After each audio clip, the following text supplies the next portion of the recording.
you also talk about manifestation.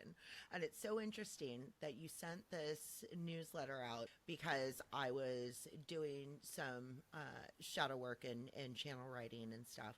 And one of the things that I recognized is my manifestations are a version of me trying to control my future.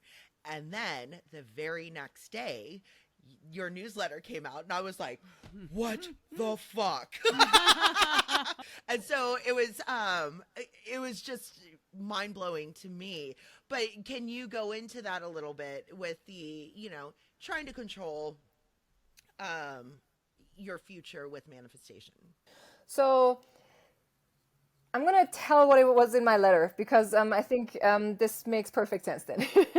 So in my newsletter, I had written about how I had gone on safari last year. And last year I tried to manifest every single animal, and I did. Like elephants, wild dogs, they're very hard to see. Very, very hard. Wild dogs, leopards, very hard to see. We saw several.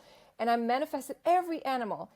And this year I went to the bush and I was like, what happens if I don't manifest? And am I still going to have fun? Is it still going to be okay? And I did. And it was beautiful. And also our guide, he would always tell us, we just see what nature wants us to see. And there's no need to control. We're still going to have a good time. And we're still going to be out here in the bush and we can enjoy the bush. And so I was like, wow, this is amazing. And I'm wondering how much we actually try to control when we try to manifest.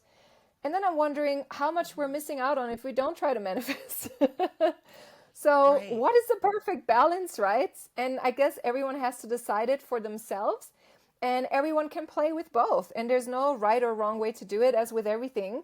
And so I also came to the conclusion, I was like, if I want to manifest, I'm damn well manifesting everything that I want. And if I don't, I'm just going to enjoy the moment.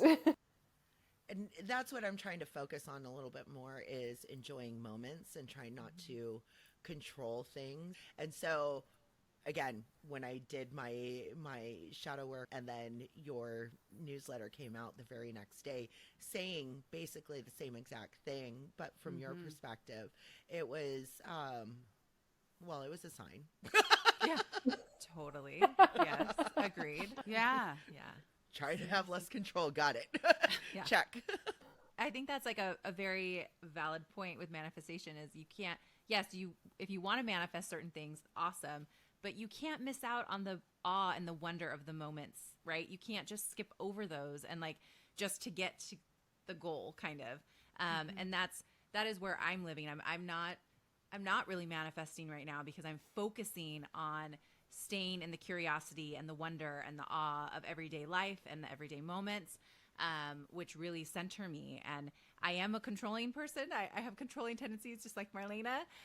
So it's challenging, but yeah, the universe definitely shows up when I'm in the moment and when I'm really focused on just, we're going to enjoy this and we're going to ride it out and we're going to see what happens and it's going to be beautiful. And it usually is.